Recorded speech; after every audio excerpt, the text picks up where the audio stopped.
Olá, boa noite. Nós começamos mais um programa Papo Sério, hoje recebendo o presidente do Tribunal de Contas do Estado de Roraima, conselheiro Henrique Machado. Boa noite, conselheiro. Seja bem-vindo ao Papo Sério. Muito obrigado pela oportunidade de falar aos telespectadores do programa Papo Sério e estamos à disposição. Bom, vamos começar falando a respeito dessa nova regra aí. O STF decidiu retirar dos tribunais de contas a competência de julgar as contas dos prefeitos, né? Cabendo agora às câmaras municipais fazer esse julgamento. O que pensa a Associação dos Tribunais de Contas, a Tricom, a respeito dessa mudança meio que no meio do jogo, né, presidente? Ou seja, em pleno ano de eleições municipais. Olha, eu gostaria de esclarecer. O Supremo ele deu uma decisão equivocada. Ele estava correto assim, porque na realidade, quem julga as contas do prefeito é a Câmara Municipal, como quem julga as do governador é a Assembleia e do Presidente da República a Câmara Federal. Acontece que isso é geral, as contas. Mas acontece que o que foi questionado no Supremo, e aí ele se equivocou, no meu entender, e no entender de todo o tribunal e na nossa associação, é que era um prefeito ordenador de despesa. E aí conflita com o artigo 71, inciso 2 da própria Constituição, em que diz lá, textualmente, todo aquele cidadão que tiver bens e dinheiros públicos sob sua guarda, eles prestarão contas e serão julgados pelos tribunais de contas. É aí a nossa questão. O que aconteceu com essa decisão do Supremo? Ele tirou da gente esse julgamento, que já veio dando na lei de responsabilidade fiscal, onde houve uma divisão das duas contas. Houve a julgamento das contas de gestão e as contas de resultado. As de resultado é quando o administrador público, prefeito ou governador e presidente da República, aplica os mínimos percentuais de educação, saúde e pessoal. Então, ele cumpriu isso e o resultado da sua administração. Aplicou X na área de saúde. Como foi esse resultado? Foi satisfatório para a sociedade? Então, isso aí ficou dividido. Quando vai para a gestão, que é assina cheque, assina empenho, esse julgamento seria dos tribunais de contas. E aí o Supremo tirou essa prerrogativa da gente. Isso aí vai causar um prejuízo muito grande à sociedade, porque dos 5.500 municípios quase que o Brasil tem, são os maiores, que são os jurisdicionados que mais cometem erros, que mais fazem dano ao erário, que mais são multados, que mais são penalizados. Por quê? Porque fazem uma gestão indevida. Então, com isso, o que aconteceu? Os prefeitos, quis dizer o Supremo, no meu entender, olha, vocês vão lá, administrem, conversem com a Câmara. Se a Câmara aprovar, vocês estão liberados para novo mandato. E no caso, é muito fácil um prefeito adquirir aí maioria na Câmara, né? Especialmente no interior do estado, por exemplo. Com certeza, há uma facilidade, até porque o trabalho técnico é do tribunal. As câmaras, com todo respeito, os vereadores não têm o conhecimento técnico que tem um técnico do tribunal. Nós preparamos os nossos profissionais, eles são altamente capacitados para poder fazer um levantamento sério, competente e sem dizer assim, perseguição ou qualquer problema.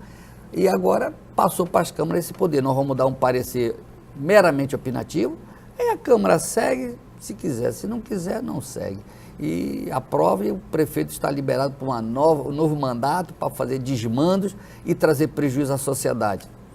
A Tricom esteve em reunião com o presidente interino Michel Temer, né? E o que saiu dessa reunião?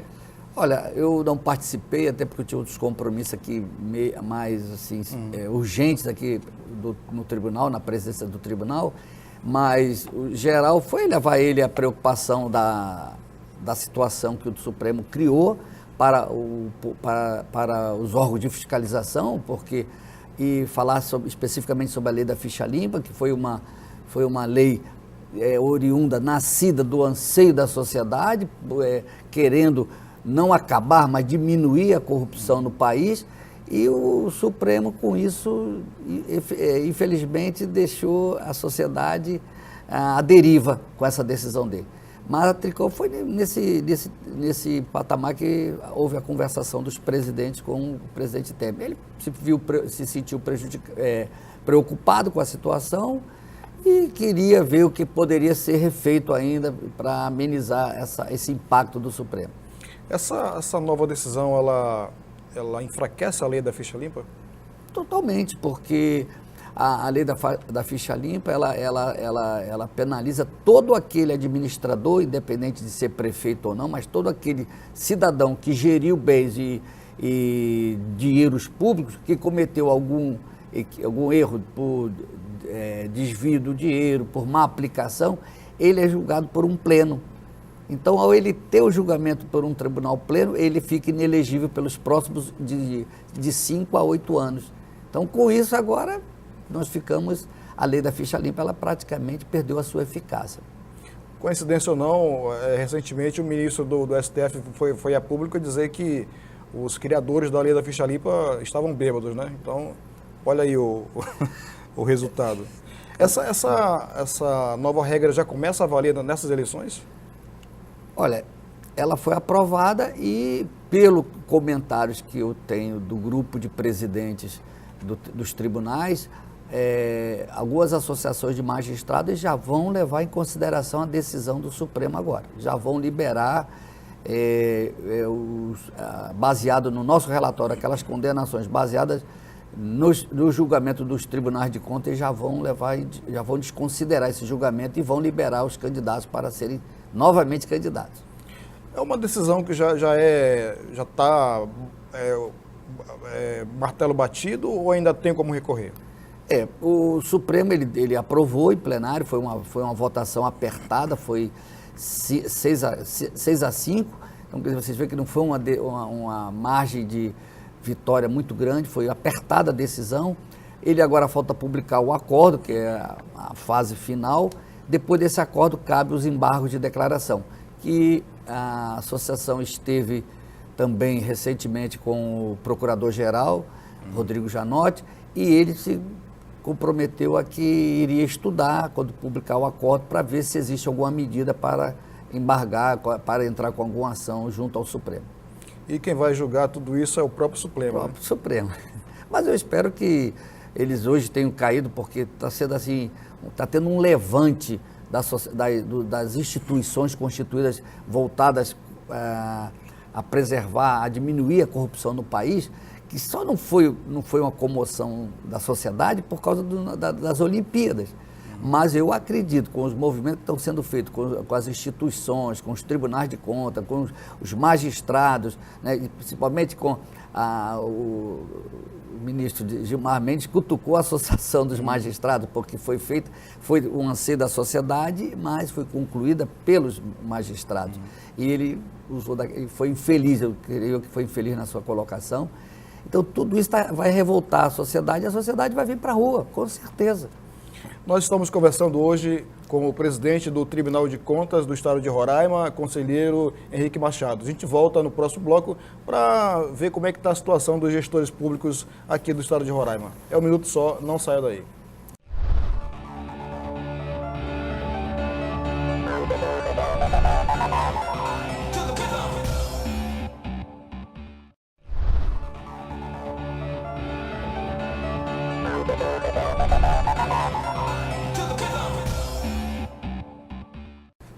Nós voltamos com o programa Papo Sério, hoje conversando com o presidente do Tribunal de Contas do Estado de Roraima, conselheiro Henrique Machado. Presidente, antes dessa decisão do STF, o TCE já havia enviado para o Ministério Público Eleitoral a lista com os nomes dos gestores públicos que tiveram suas contas julgadas irregulares nos últimos 8 anos, né, de 2008 a 2016. São 294 nomes, dentre os quais hoje candidatos a vereador, prefeito, a vice-prefeito, e essa relação não vai mais poder ser utilizada pelo MP eleitoral para impedir que esses maus gestores se elejam ou se reelejam? Uma preocupação. No decorrer o tribunal tem 25 anos de bons serviços prestados ao Estado, eu tenho certeza disso. Deles eu participo com 16 anos, então tenho convicção de que foi um bom serviço prestado. E nós, nesse período, nós temos fiscalizado as prefeituras, órgãos de governo, secretários, diversos administradores, até associações que pegaram dinheiro com o governo para promoção de carnavais, de quadrilha. Eles prestam contas ao controle interno e depois, se tiver alguma irregularidade, vai para o tribunal para fazer a cobrança do dano ao erário. E nesses últimos anos, assim, para ser mais objetivo, nós temos que foram multados. Em termos de multa, nós temos 5.408.994 de contas a receber.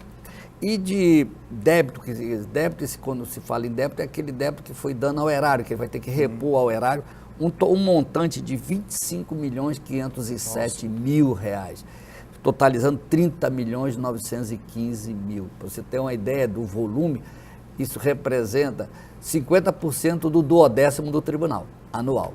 Então, quer dizer, você vê ter essas contas. Agora, as nossas decisões, elas são terminativas, mas elas não têm sequência na execução da cobrança. Nós não temos essa prerrogativa constitucional nem lei estadual. Teríamos que tê-la na Constituição de fazer a cobrança.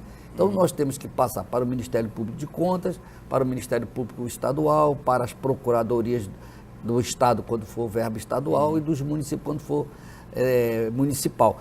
Então, as nossas decisões vão para a execução desses órgãos que eu acabei de falar. E nós temos, nesses últimos anos, para vocês terem uma ideia, nós temos de gestores que estão penalizados porque não poderão ser candidatos, prefeitos, ex-prefeitos, prefeitos inclusive no mandato de reeleição, mas não poderão ser candidatos à reeleição. São 108 prefeitos, secretários de governo nós temos 24, presidente de membros de CPL, que são funcionários que também deram prejuízo, 5, um chefe de controle externo, contadores também são penalizados, porque eles, pela lei da responsabilidade fiscal, hoje os relatórios, a prestação de contas tem que ser assinada por um contador devidamente registrado no CRC, então eles também são penalizados. Presidente de câmaras, 6. Então nós temos aí, desses 294, vinculado ao município e ao estado, 146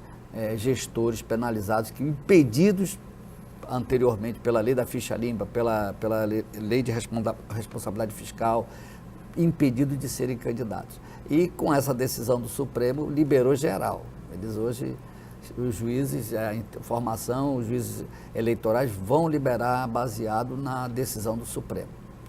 O senhor considera que a maioria desse prejuízo foi causado por falta de conhecimento ou eles tinham conhecimento em causa e fizeram porque acharam que deviam fazer e pronto? Irismar, olha, pela minha experiência que eu tenho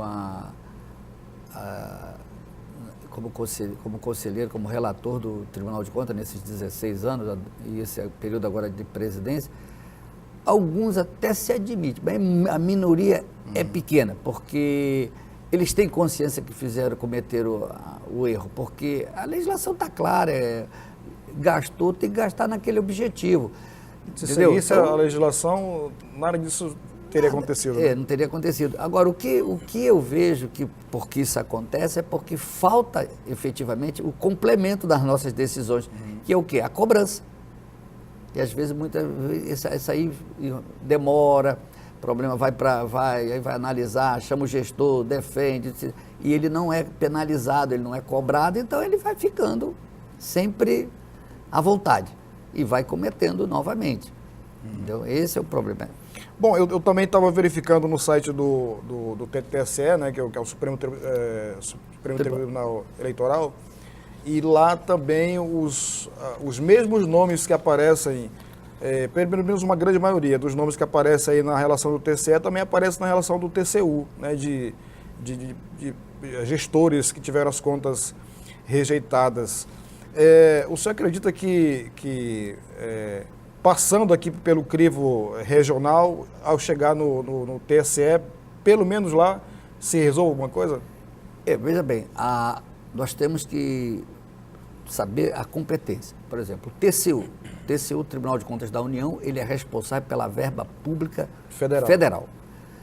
Tribunais de Contas pela verba pública dos estados e de alguns municípios, porque nós temos também tribunais de contas municipais. Aí eles cuidam dos municípios, e alguns estados cuidam só do município da capital. São 5 estados que têm tribunais municipais.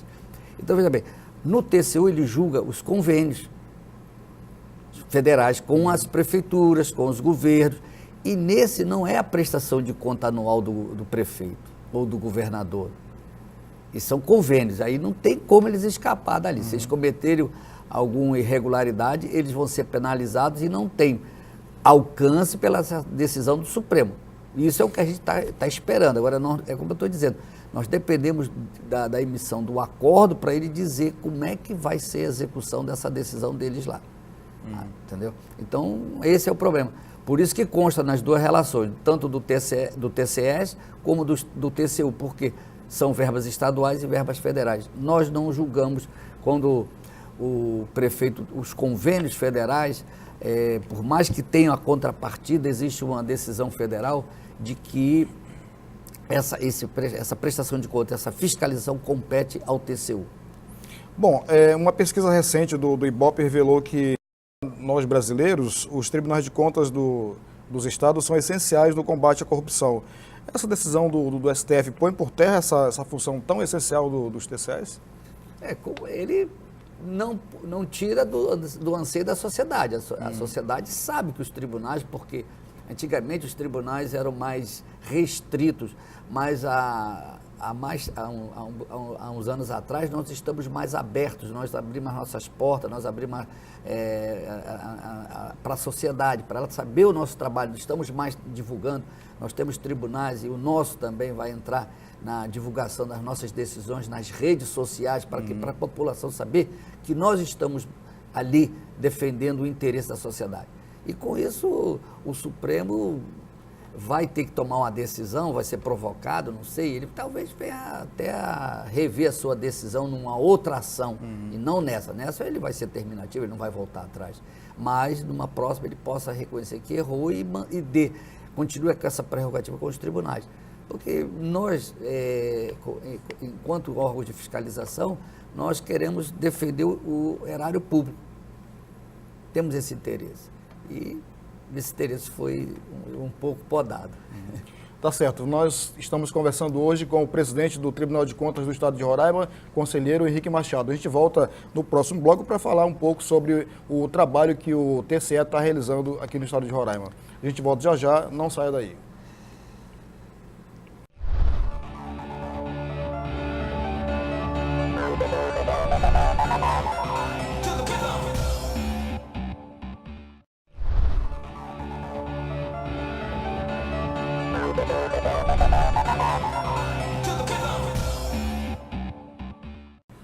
Nós voltamos com o programa Papo Sério, hoje conversando com o presidente do Tribunal de Contas do Estado de Roraima, conselheiro Henrique Machado. Conselheiro, o senhor falava no bloco anterior, já no finalzinho, em relação ao prejuízo ao erário, né? Como é que fica o ressarcimento aos cofres públicos, nesses casos de gestores que tiveram as suas contas reprovadas pelo TCE com essa decisão do STF? Agora eles entrarão na justiça, baseado nessa decisão, e a justiça automaticamente vai descaracterizar essa nossa decisão. Aí eu não sei realmente, aí vai ser uma demanda jurídica, né? E vamos ver se essa devolução desse dinheiro volta para os cofres públicos, né? Isso que a gente espera, que não seja desviado, porque no caso de Roraima é um percentual bem grande, que faria muita falta não só para o Tribunal de Contas, como para a própria gestão do Estado e dos municípios. É um dinheiro da sociedade que foi desviado indevidamente e nós precisamos que esse dinheiro retorne. Mas, como eu disse, não depende do Tribunal de Contas. Nós fazemos a nossa parte administrativa, apuramos, damos o direito total de defesa, ele tem direito à defesa, recorre, e esse dinheiro precisa voltar porque é da sociedade. O senhor falava também em relação ao trabalho técnico que é realizado pelo TCE quando faz a apuração dessas contas. O senhor acredita que as câmaras municipais, especialmente do interior, não desmerecendo os nossos vereadores do interior, mas a gente sabe que a situação é um pouco mais crítica, né, ali para o interior do estado, não apenas do estado de Roraima, mas do interior dos demais estados. O senhor acredita que essas câmaras tenham competência para analisar uma situação dessa? Olha, o problema das câmaras pode até ter a competência, mas lá é um julgamento político do prefeito com os vereadores. Ali já se trata de um julgamento político. O nosso julgamento é um julgamento técnico, levantado pelos nossos técnicos do controle externo, pessoas altamente preparadas. Nós constantemente, nessa minha gestão, mas na gestão dos outros presidentes, sempre eles foram treinados, sempre participaram de palestras, de treinamentos a nível nacional. Então, quer dizer, nós temos um corpo técnico preparado. Então, quando a gente apura essa decisão, é um trabalho que as câmaras não têm. A gente vê pelas prestações de conta dele, eles mal têm dinheiro para pagar um contador. Infelizmente, não é só em Roraima, mas os municípios pequenos do Brasil. Todos eles têm essa dificuldade. Com abaixo de 50 mil habitantes, todos eles têm essa dificuldade de manter uma equipe de técnicos à altura para que se faça uma prestação de contas correta. Então, infelizmente, eles são penalizados e como o julgamento é político, eles vão decidir politicamente e não tecnicamente. Bom, e vamos falar agora sobre o trabalho do TCE em si. Na atual gestão, o que o TCE tem feito para melhorar esse trabalho de fiscalização e orientação aos gestores públicos de Roraima? Olha, nós temos, desde que eu assumi a presidência, em janeiro de 2015, nós partimos através da Escola de Contas, que já estava criada, nós implementamos mais aí nas suas atividades. Nós fizemos um treinamento para os nossos técnicos e jurisdicionados, atingimos mais de 1.300 pessoas orientadas pelo Tribunal de Contas. Este ano estamos fazendo já, cada mês nós fizemos um treinamento, uma palestra com temas diferenciados para atingir toda a administração, tanto do tribunal como dos nossos jurisdicionados. Esse é um trabalho proporcionado pelo TCE. E levando orientação, porque nós queremos que eu tenha um entendimento que não adianta você penalizar o administrador. Para nós era excelente se eu viesse aqui e dissesse, olha, nós não temos gestor porque eles aplicam bem o dinheiro. Qual é o lucro disso? É a sociedade que obtém esse lucro. Eu não sou, é a sociedade. Eu também sou beneficiado porque eu sou da sociedade, meio da sociedade. Então, a nossa preocupação não é penalizar, a nossa preocupação é que seja bem aplicado o recurso público, porque nós teremos um bom resultado. Se você tem um asfalto mal feito, quem sofre? Somos nós, somos usuários. Se você tem uma estrada, se você tem um prédio público construído e abandonado, quem sofre? É nós que sofremos essas deficiências. Então, nós buscamos isso. Então, é a parte pedagógica do tribunal para depois também a gente cobrar dos responsáveis. E também implantamos também no tribunal, demos uma organizada na nossa parte administrativa, tivemos economia de alguns gastos e também partimos para um processo de papel zero, que a gente chama de um programa de papel zero, onde vai ser todo o trabalho do tribunal vai ser digitado, vai ser papel online, não vai ter mais papel. Com isso nós temos economia de toner, thinner, de papel, colaboramos com o meio ambiente, que vai ser papel a menos usado, porque nós usamos muito papel efetivamente lá no tribunal, e a partir de dezembro, se Deus quiser, nós vamos ter tudo informatizado. E essa é a grande tendência também mundial, né? Com certeza, hoje já se fala tudo online, não tem mais negócio de papel, está sendo abolido. Então, nós estamos entrando nessa fase e concluímos em dezembro, se Deus quiser, será concluída essa parte. E também, encerrando a nossa administração, nós estamos trabalhando desde o ano passado na construção da nossa sede. É um projeto assim, arrojado, né, porque foi feito um projeto arquitetônico na administração do conselheiro Manuel Dantas. É uma obra assinada, digitada, né, com digitais do Oscar Niemeyer, né, que já falecido, vai ser a única obra no norte do país, e com isso esperamos que nós possamos nos concentrar, que nós hoje estamos divididos em 5 prédios, é antieconômico, não é improducente isso aí, nós temos que nos unir, botar todo mundo junto para não haver divisão, porque nós estamos, a parte administrativa, a parte técnica, tudo separado. Então dá a impressão que são 2 tribunais. Na verdade, nós somos uma máquina. Qual é a previsão para a conclusão dessas obras? Olha, nós estamos na fase de início da obra. A obra ela não vai custar nada ao tribunal no momento. É uma obra que nós licitamos o aluguel de um prédio. Foi licitado, a empresa ganhou, ela vai construir e depois se propõe a receber o investimento dela em 18 anos. Com aluguel já pré-determinado, já no contrato.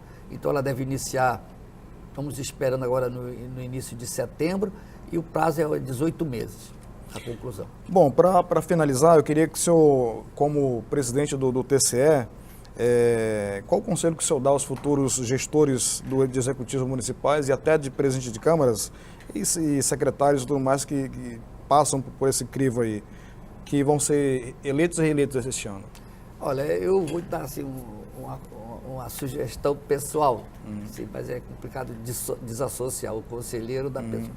Mas o que a gente espera é que os novos gestores, que vão ser eleitos, que vão ser reeleitos, é que cuide bem da coisa pública. Porque, veja bem, o recurso público está difícil. Você consegue uma emenda através de um parlamentar e você vê essa emenda ser jogada fora, não ser bem aproveitada. Quem perde é a sociedade. E nós fazemos parte dessa sociedade. Nós temos que ter consciência. Eu me dou quando eu vejo a pessoa, mas isso aqui é do governo. Ora, mas do governo não, isso é meu. Isso é eu que pago imposto. Então, essa consciência que o cidadão tem que ter. Nós pagamos imposto, então nós queremos um serviço de qualidade, queremos umas estradas de qualidade, queremos os prédios públicos, a saúde funcionando a contento. É nós que pagamos. Então, isso aí é um sentimento que eu tenho, não como presidente do tribunal, mas como cidadão. Precisamos gerir bem a coisa pública. Nós queremos agradecer, então, a presença do presidente do Tribunal de Contas do Estado de Roraima ao nosso programa, fazendo convite, próxima vez que tiver mais assuntos para tratar, sinta-se à vontade para retornar ao programa. Certo. Obrigado pela oportunidade que me deu de vir no seu programa, e eu quero dizer que estou à disposição. Sempre que consultado, eu estarei pronto a responder dentro daquilo que for real, e agradeço. Nós conversamos então com o presidente do Tribunal de Contas do Estado de Roraima, o conselheiro Henrique Machado. Nós queremos agradecer a sua audiência e convidar para que assista o nosso próximo programa. Então, até lá e boa noite.